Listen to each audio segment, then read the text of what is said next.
जो पहले लगा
अब उसी जगह पे चले जाओ ना भाई सब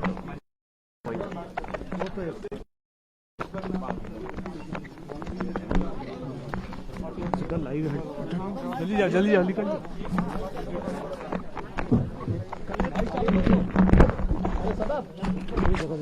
यहाँ उपस्थित और प्रदेश में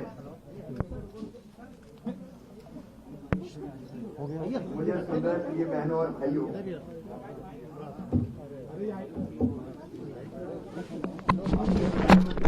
मोदी जी को मैं हृदय से फिर धन्यवाद देता हूं।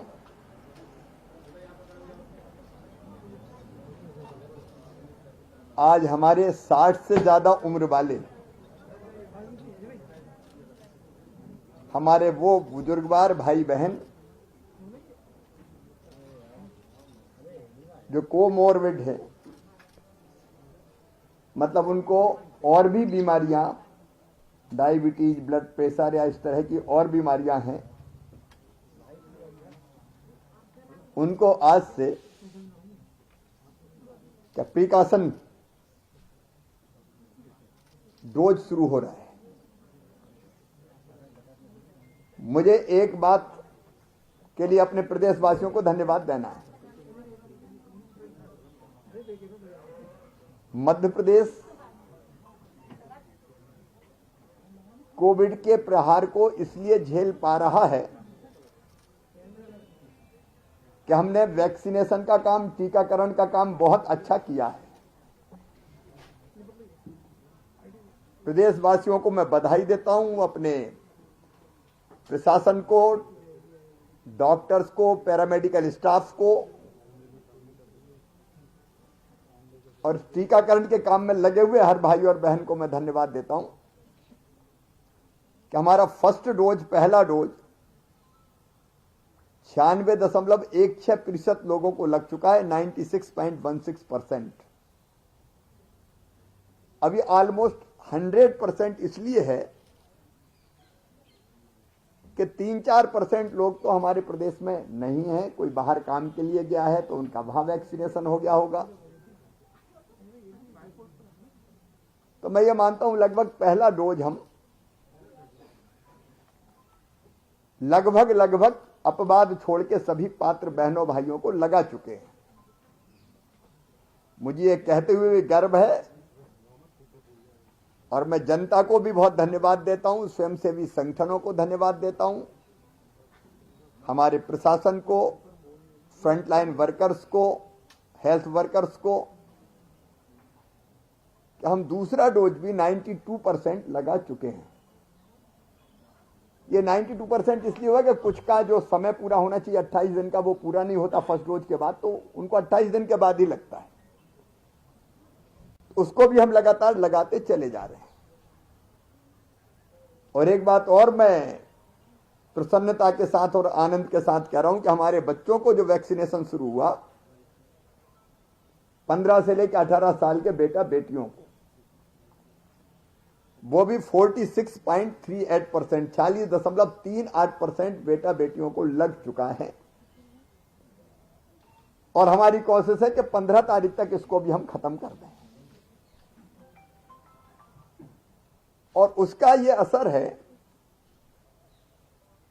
कि कोविड का संक्रमण अगर हो भी रहा है तो वो ज्यादा भयानक नहीं हो रहा।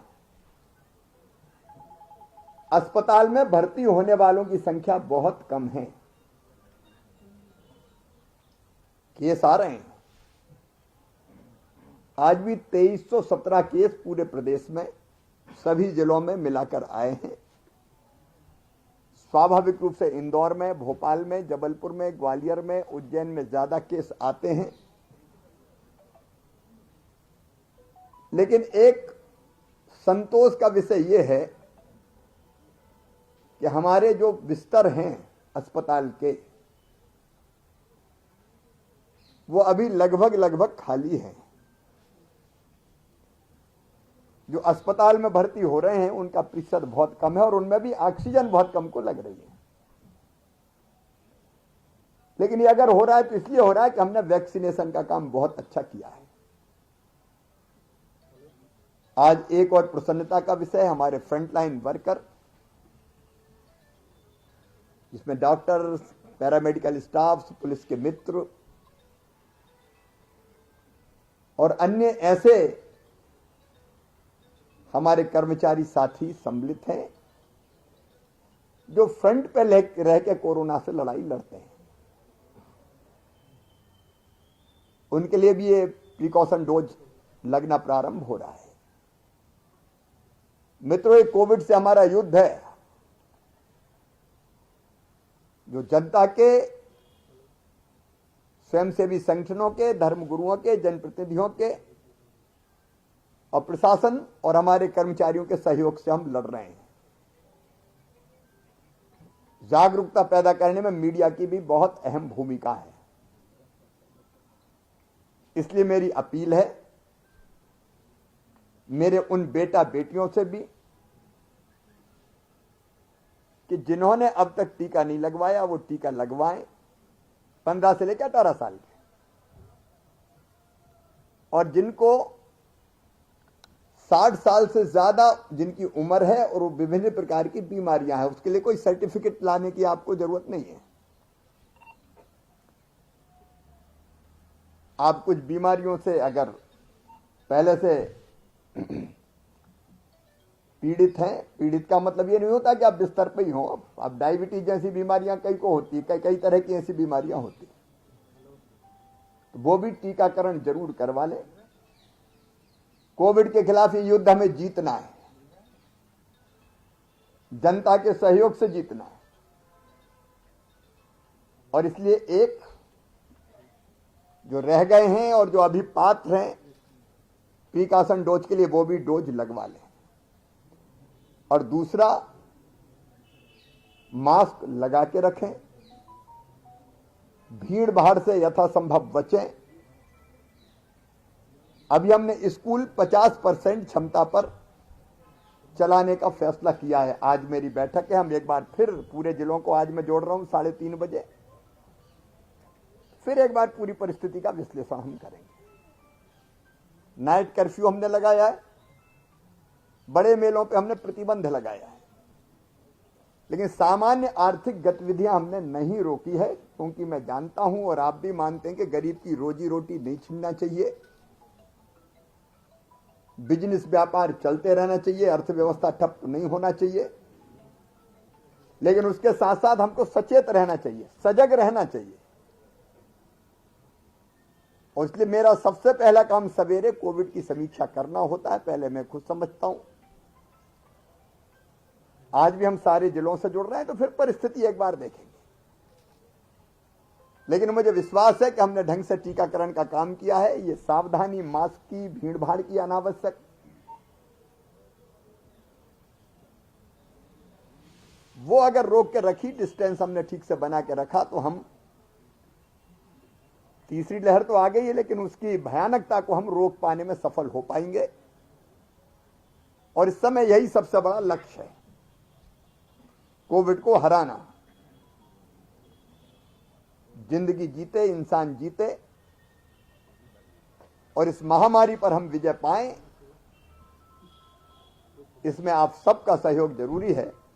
बहुत बहुत धन्यवाद। सर, कमलनाथ जी कह रहे हैं कि 2 महीने के अंदर पंचायत चुनाव होना चाहिए।